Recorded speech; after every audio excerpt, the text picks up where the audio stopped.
नमस्कार मित्रांनो, स्वागत आहे तुमचं आजच्या व्हिडिओमध्ये. मतदान कार्ड जर तुम्हाला डाउनलोड करायचं असेल तर ही व्हिडिओ फक्त तुमच्यासाठी आहे. तुमचं मतदान कार्ड जर हरवलं असेल किंवा तुमचं वोटर आय डी लिस्टमध्ये जर तुमचं नाव असेल तर तुमचं जे मतदान कार्ड आहे ते तुम्ही घरबसल्या डाउनलोड करू शकता. खूप सोपी पद्धत आहे. चला मी एकदम सोप्या पद्धतीमध्ये तुम्हाला सांगतो की तुम्ही घर बसल्या तुमचं वोटर आय डी कार्ड, ज्याला आपण मतदान कार्ड पण म्हणतो, ते कसं डाउनलोड करू शकता. सर्वप्रथम तुम्हाला voters.eci.gov.in या वेबसाईटवरती जायचं आहे. ठीक आहे.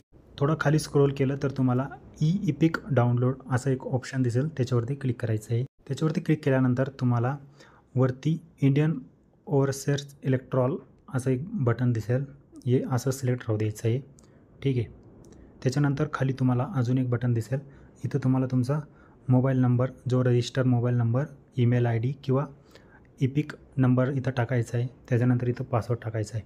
आता पासवर्ड तुम्ही कसा टाकायचा, ज्याच्यामध्ये 1 2 3 असायला पाहिजे, कॅपिटल ABCD असायला पाहिजे, स्मॉल लेटर ABCD असायला पाहिजे आणि @ हॅशटॅग आणि EA पण याच्यामध्ये असायला हवे. ठीक आहे. तेव्हा तुम्ही याच्याखाली तुम्हाला खाली कॅप्चर ऑप्शन दिसतो, त्याच्याखाली तुम्हाला कॅप्चर टाकायचं आहे.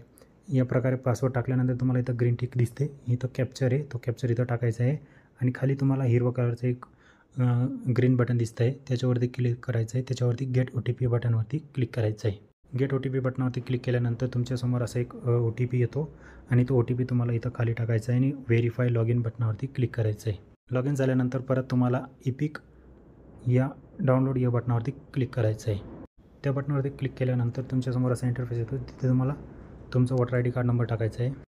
त्याच्यानंतर तुम्हाला खाली जे आहे तुमचा जो ID कार्ड आहे, वोटर ID कार्डचा नंबर जर माहिती असेल तो टाकायचा आहे. इथं तुमचा स्टेट निवडायचा आणि सर्च बटनावरती क्लिक करायचं आहे. जसं माझ्या केसमध्ये मी टाकलेलं आहे, इथं वोटर ID नंबर आणि सर्चवरती क्लिक केलं आहे. सर्च बटनावरती क्लिक केल्यानंतर तुमच्यासमोर इथं पूर्ण जे वोटर IDचे जेवढे पण फॅमिली मेंबर्स आहेत त्यांची सर्वांची डिटेल येऊन जाते. ठीक आहे. आणि खाली तुमचा मोबाईल नंबर पाहायला मिळून जातो. इथं तुमचा मोबाईल नंबर, इथं त्याच्यावर OTP येईल आणि त्याच्यावर व्हेरीफाय बटनावरती क्लिक करायचं आहे. व्हेरीफाय बटनावरती क्लिक केल्यानंतर तुमच्यासमोर असा इंटरफेस येईल. खाली तुम्हाला डाउनलोड इपिक या बटनावर पूर्ण बटन दिसायला मिळून जाईल आणि वरती तुमचं वोटर IDची पूर्ण डिटेल पाहायला मिळून जाईल. डाउनलोड बटनावरती क्लिक केल्यानंतर तुमचं कॉंग्रॅच्युलेशन युअर इपिक जे सक्सेसफुली जनरेट झालं आहे आणि डाउनलोड झालं आहे असा एक मेसेज तुम्हाला पाहायला मिळेल. हे पाहू शकता तुमचं जे वोटर ID कार्ड आहे ते सक्सेसफुली डाउनलोड झालेलं आहे. तर या प्रकारे तुम्ही तुमचं वोटर ID कार्ड डाउनलोड करू शकता. तर असेच व्हिडिओसाठी चॅनल सबस्क्राईब करा, बेल आयकॉन प्रेस करा. मी भेटतो तुम्हाला असेच नवीन व्हिडिओसोबत. तोपर्यंत धन्यवाद.